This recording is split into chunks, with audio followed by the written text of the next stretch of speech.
Hello friends, स्वागत है आपका आपके अपने यूट्यूब चैनल स्टडी ऑन मंच पे। फ्रेंड्स, आज जो हमने आरपीएफ के लिए एक सीरीज चला रखी थी उसमें इंपॉर्टेंट केमिस्ट्री के क्वेश्चन करेंगे।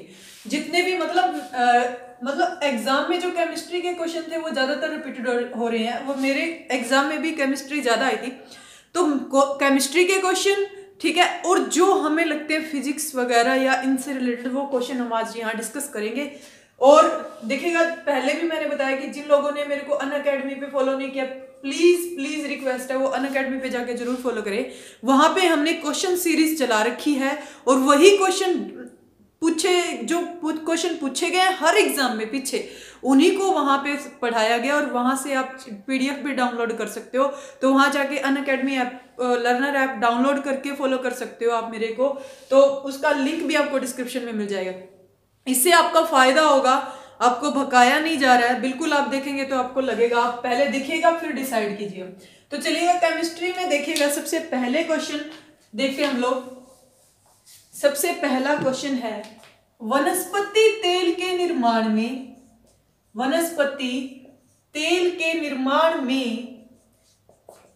किस तत्व का प्रयोग किया जाता है? वनस्पति तेल के निर्माण में किस तत्व का प्रयोग किया जाता है? तो देखिएगा, ये क्वेश्चन आपसे आगे पूछा जा सकता है। केमिस्ट्री है, केमिस्ट्री शुरू से लेके कर रहे हैं। मैंने ये नहीं बोला कि ये क्वेश्चन आया था, ये क्वेश्चन आ सकता है पीछे के क्वेश्चंस को देखते हुए। तो वनस्पति तेल के निर्माण में किस तत्व का प्रयोग किया जाता है? तो देखिएगा, हाइड्रोजन जो है उसका प्रयोग होता है पूरी तरह से वनस्पति तेल के निर्माण में। और वनस्पति तेल के निर्माण या वनस्पति तेल बनाने की प्रक्रिया जो होती है वो हाइड्रोजनीकरण कहलाती है। ठीक है, वनस्पति तेल बनाने की जो प्रक्रिया होती है फ्रेंड्स, वो क्या कहलाती है? हाइड्रोजनीकरण कहलाती है। क्या कहलाती है? हाइड्रोजनीकरण। वनस्पति तेल बनाने की प्रक्रिया हाइड्रोजनीकरण कहलाती है, ये बात ध्यान में रखना। अब यहाँ पे देखिएगा, आपसे पूछा जाए कि वनस्पति तेल बनाने की प्रक्रिया तो हाइड्रोजनीकरण है, इसमें आपसे पूछा जाए उत्प्रेरक के रूप में किसका प्रयोग किया जाता है? वनस्पति तेल बनाने की प्रक्रिया में एज ए उत्प्रेरक यानी कैटालिस्ट के रूप में किसका प्रयोग करते हैं? तो आप बताएंगे कि वनस्पति तेल बनाने की प्रक्रिया में उत्प्रेरक के रूप में निकल धातु का यानी Na का प्रयोग किया जाता है। अब ये उत्प्रेरक क्या होते हैं? किसी भी प्रक्रिया को करवाने में जो मदद करते हैं वो क्या होते हैं? उत्प्रेरक होते हैं। और इसमें किसका प्रयोग होता है? निकेल धातु का प्रयोग किया जाता है। तो क्वेश्चन क्या था? वनस्पति तेल के निर्माण में किस तत्व का प्रयोग होता है? हाइड्रोजन का। और इस प्रक्रिया को हाइड्रोजनीकरण कहते हैं, हाइड्रिफिकेशन बोलते हैं। और इसमें उत्प्रेरक के रूप में किसका प्रयोग होता है? निकेल धातु का, जो इस प्रक्रिया को करवाने में मदद करता है। तो चलिएगा, नेक्स्ट पढ़ेंगे हम लोग। नेक्स्ट है हमारा, आपसे पूछ लिया जाए कि ऑक्सीजन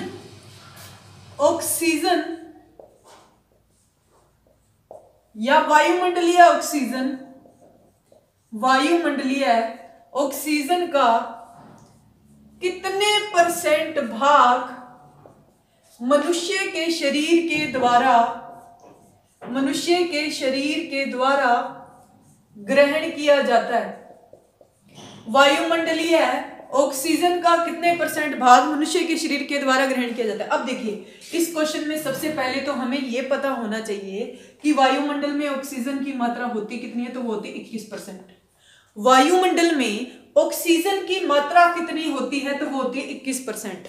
अब ये देखिए, मनुष्य की एक श्वसन प्रक्रिया क्या होती है कि मनुष्य एक बार सांस अंदर की तरफ लेके जाता है और दूसरी बार सांस बाहर निकालता है। एक बार सांस अंदर और दूसरी बार सांस बाहर निकालता है। तो जब अंदर सांस को लेके जाता है तो जितना परसेंट हिस्सा है, लगभग 21% सांस के द्वारा अंदर लेकर जाता है।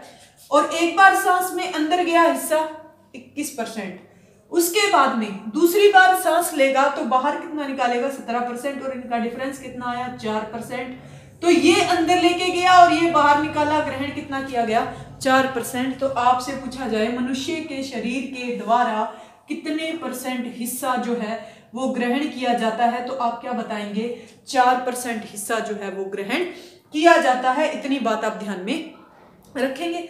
उसके बाद चलिए नेक्स्ट पॉइंट देखते हैं हम लोग। अब यहां पे देखिए, मनुष्य के शरीर के द्वारा ऑक्सीजन कितनी ग्रहण की गई? 4%। अंदर ली गई 21, बाहर निकाली गई 17, डिफरेंस कितना? 4। अब आपसे वही बात CO2 के लिए पूछ लिया जाए कि वायुमंडलीय CO2 का कितने परसेंट भाग, वायुमंडलीय CO2 कार्बन डाइऑक्साइड का कितने परसेंट भाग मनुष्य के द्वारा ग्रहण किया जाता है? तो अब देखो, उसी तरीके से अंदर ली गई CO2 की मात्रा, पहले हमें इसके लिए क्या पता होना चाहिए, वायुमंडल में CO2 पाई कितनी जाती है? भाई वायुमंडल में CO2 की मात्रा होती है 0.03%। वायुमंडल में CO2 की कितनी मात्रा होती है? 0.03%, इतनी मात्रा। अब अंदर ली गई कितनी है? अंदर ली गई CO2 की मात्रा कितनी है? अंदर ली गई CO2 की मात्रा कितनी है? जितनी है उतनी ही, 0.03%। अब बात आती है कि CO2 को हम ग्रहण तो करते नहीं है, तो बाहर कितनी निकाली गई है CO2? 0.03% की गई। मनुष्य का खुद के शरीर में भी CO2 निर्माण होता है, तो 4% CO2 बाहर निकाली जाएगी। मतलब जितनी ऑक्सीजन हम ग्रहण करते हैं उतना ही हिस्सा CO2 का शरीर से बाहर निकाल दिया जाता है, 4% हिस्सा। तो ऑक्सीजन समझ में आया? कार्बन डाइऑक्साइड समझ में आया? नहीं समझ में आया तो एक बार रिपीट कर लेना, जरूर समझ में आ जाएगा। ठीक है, अब यहां पे देखिए, एक हम चीज पूछते हैं कि वायुमंडल में सबसे अधिक मात्रा में कौन सी गैस पाई जाती है। हम ये बात ध्यान में रखते हैं कि वायुमंडल में सबसे अधिक मात्रा में कौन सी गैस पाई जाती है, तो वो होती है नाइट्रोजन। ये बात तो सबको ध्यान है कि 78% की मात्रा में जो नाइट्रोजन है वो वायुमंडल में पाई जाती है। अब भाई जो वायुमंडलीय नाइट्रोजन है, मनुष्य उसका कितना % हिस्सा ग्रहण करता है? तो उसी तरीके से ली गई नाइट्रोजन की मात्रा एक सांस के द्वारा कितनी बनी? 78%। उसी तरीके से बाहर निकाली गई कितनी बनी? 78%। और ग्रहण कितनी करी भाई? 0%। कितनी ग्रहण की गई? 0% मात्रा जो है वो ग्रहण की गई है। तो आपसे पेपर में पूछा जाए कि एकमात्र ऐसी गैस जिसका 0% हिस्सा मनुष्य के द्वारा ग्रहण किया जाता है, वायुमंडल में जो पाया जाता है, उसको कौन है? नाइट्रोजन। यानी नाइट्रोजन जो वायुमंडल में पाई जाती है सबसे ज्यादा मात्रा में है, लेकिन मनुष्य का शरीर वायुमंडलीय नाइट्रोजन का 0% हिस्सा। ध्यान में रखिएगा, यह सिर्फ किसके लिए बात कर रहे हैं हम? वायुमंडलीय नाइट्रोजन के लिए बात कर रहे हैं। ठीक है, तो अब एक बात और बता दूं मैं आपको कि जो भी स्टूडेंट ये वीडियो देख रहे हैं, जो भी स्टूडेंट ये लेक्चर को ध्यान में रख रहे हैं, तो आप मेरे को बताइएगा, हरियाणा डिस्ट्रिक्ट में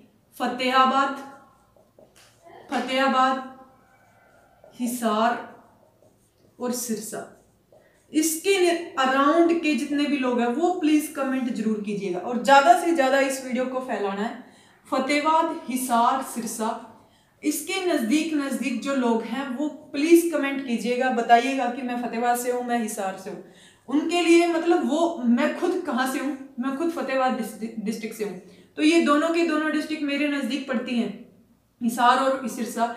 इसीलिए मेरे को ये नॉलेज में रखना है कि मेरे नियर अराउंड कितने लोग हैं, ताकि एक सेमिनार बुलाया जाए। तो सर्दी का टाइम है, ज्यादा दूर वाले लोगों को तंग नहीं किया जाएगा, उनके लिए भी रखा जाएगा सेमिनार। तो फतेहाबाद, हिसार और सिरसा के नियर अराउंड जो लोग हैं ना, उनके लिए वो प्लीज कमेंट कीजिएगा। मैंने देखना है कि कितने लोग हैं, तो उनके लिए एक सेमिनार किया जाएगा, उसमें आपको बड़ी ही बेनिफिशियल बातें बताई जाएंगी अगर आप आते हैं तो। ठीक है, तो ये ज्यादा दूर वाले लोग नहीं, जो नियर अराउंड वाले लोग हैं, प्लीज वो कमेंट करके जरूर बताइएगा। चलिए हम नेक्स्ट क्वेश्चन पे चलेंगे। हमारे नेक्स्ट क्वेश्चन है हमारा भाई वेरी वेरी इंपॉर्टेंट क्वेश्चन। आपसे ये क्वेश्चन पेपर में पूछा गया है। बेकिंग सोडा, ठीक है, जिसे खाने का सोडा भी कहते हैं, रासायनिक नाम क्या होता है? बेकिंग सोडा या खाने के सोडे का रासायनिक नाम क्या होता है? तो देखिएगा भाई, बेकिंग सोडा या खाने के सोडे का रासायनिक नाम सोडियम बाइकार्बोनेट होता है। क्या होता है? सोडियम बाइकार्बोनेट होता है, सोडियम बाइकार्बोनेट। या आप इस बाई की जगह लिख सकते हो सोडियम यही ठीक है, और पेपर में भी यही पूछा जाता है, सोडियम बाई कार्बोनेट। अब इस बाई की जगह आप क्या लिख सकते हैं, हाइड्रोजन, कि ये बाई जो है ना, ये यहां पे किसके लिए प्रयोग हुआ है, हाइड्रोजन के लिए प्रयोग हुआ है। तो अब जब हम इसका फॉर्मूला लिखेंगे तो सोडियम के लिए क्या लिखा जाएगा, Na, बाई या H के लिए क्या लिखेंगे, हाइड्रोजन के लिए क्या लिखेंगे H, कार्बोनेट के लिए क्या लिखा जाएगा CO3, यानी सोडियम के लिए लिखा जाएगा Na, बाई यानी हाइड्रोजन के लिए क्या लिखा जाएगा H, कार्बोनेट के लिए क्या लिखा जाएगा CO3। तो ये क्या बना, सोडियम बाई कार्बोनेट NaHCO3 बना। बेकिंग सोडा या खाने का सोडा जो होता है, इसका रासायनिक नाम होता है सोडियम बाई कार्बोनेट, जिसको हम क्या बोलते हैं, NaHCO3। क्लियर है। उसके बाद चलिए नेक्स्ट और इंपॉर्टेंट फॉर्मूला जो है वो क्या है, आपसे पूछा जाए कि ब्लीचिंग पाउडर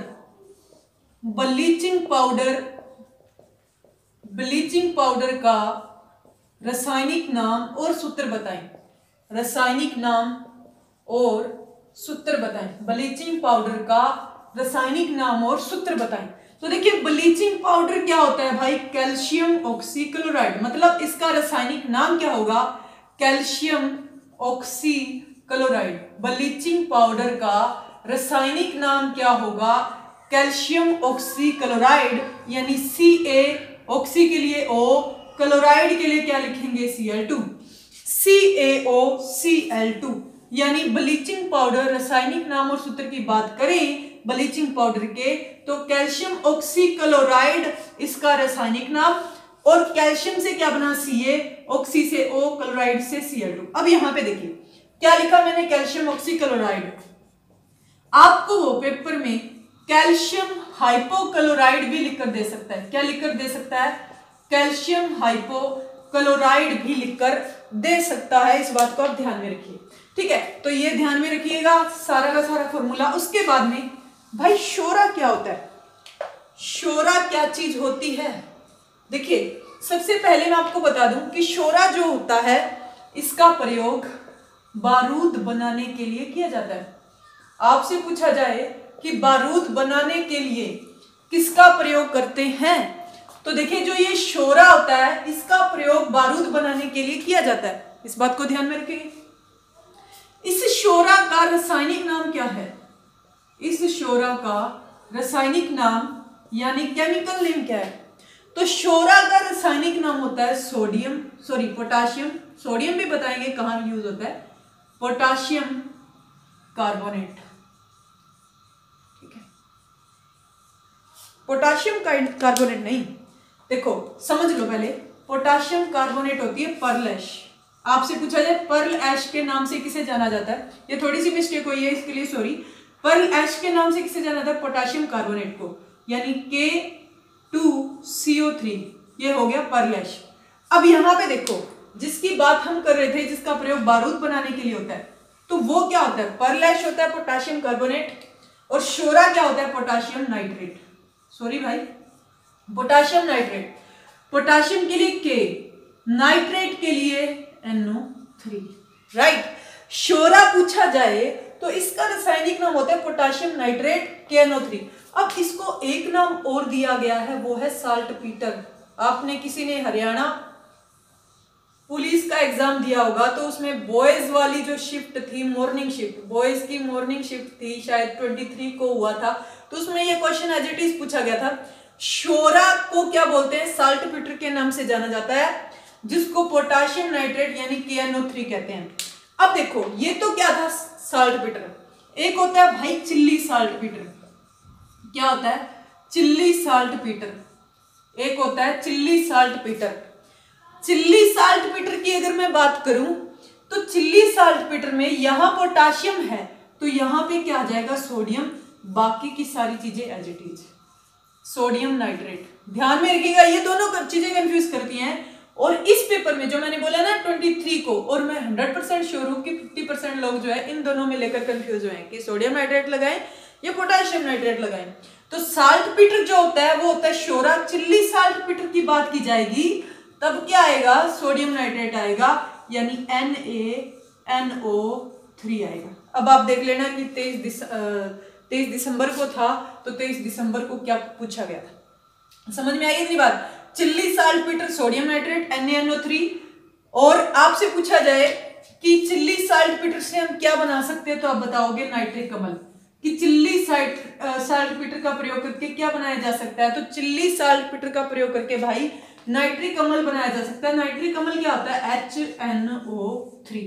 नाइट्रिक अम्ल क्या होता है? HNO3। क्लियर है? उसके बाद नेक्स्ट क्वेश्चन देखिए, आपसे पूछ लिया जाए कि चींटी के डंक में या बिच्छू के डंक में कौन सा अम्ल पाया जाता है, तब आप क्या बताएंगे? फॉर्मिक अम्ल। चींटी के डंक में, बिच्छू के डंक में अम्ल कौन सा पाया जाता है? फॉर्मिक अम्ल। उसके बाद सिरका व अचार में कौन सा अम्ल पाया जाता है? एसेटिक अम्ल। सेब में कौन सा अम्ल पाया जाता है? मैलिक अम्ल। देखो याद रख सकते हो, कोई ज्यादा दिक्कत वाली बात नहीं है। जैसे सेब को काटने के बाद कुछ देर बाद देखते तो सेब मैला हो जाता है, तो इसीलिए क्या? सेब मैलिक अम्ल। उसके बाद में सिरका व अचार एसिटिक अम्ल। हम सिरका में अचार ऐसे डालते हैं मतलब एसिटिक अम्ल। उसके बाद में नींबू हो गया, ठीक है, नारंगी यानी मौसमी, संतरा, आंवला हो गया, इनमें सब में जो अम्ल पाया जाता है वो कौन सा पाया जाता है? सिट्रिक अम्ल। और इन सिट्रिक अम्लों में सबसे ज्यादा जो है वो विटामिन सी पाया जाता है। आपसे पूछा जाए सिट्रिक अम्ल में कौन सा विटामिन होता है, सिट्रिक अम्ल में कौन सा विटामिन होता है, तो विटामिन सी। और ये जो आंवला है, सिट्रिक अम्ल का सबसे अच्छा स्रोत जो है इन सब में भी क्या है? आंवला। तो विटामिन सी का भी सबसे अच्छा स्रोत क्या है? आंवला। क्लियर है? तो आज के लिए ये इतने ही क्वेश्चन, कल हो सका तो 2 लेक्चर आपको मिलेंगे, ठीक है। तो चलिएगा, जो मैंने आपको बोला, एक तो 2 बातें बोली हैं, देखिए ध्यान से सुनिएगा। एक तो 2 बातें बोली है कि अनअकैडमी में जाके देखिए, आपको जरूर फायदा होगा, जरूर फायदा होगा। अनअकैडमी में जरूर नीचे लिंक भी दे दिया जाएगा, आपको लिंक दे दिया जाएगा डिस्क्रिप्शन में, उसको जाके चेक कीजिए, ठीक है। या फिर नाम जो प्रोफाइल है कंचन रानी के नाम से है प्रोफाइल, ठीक है, ये चेक कर लेना। उसके बाद में फिर मैंने आपको क्या बताया था कि फतेहाबाद, हिसार और सिरसा, यहां से जो लोग, अब अगर आपको कोई फ्रेंड हो तो उसको जरूर शेयर कीजिएगा, वो पढ़ने वाला हो तो ये वाली वीडियो, क्योंकि इसमें उसके काम की बात है। क्लियर है? तो चलिएगा, आज के लिए इतना ही। Thank you so much. जरूर देखें ये लेक्चर, सारे के सारे क्वेश्चन इंपॉर्टेंट है। Thank you.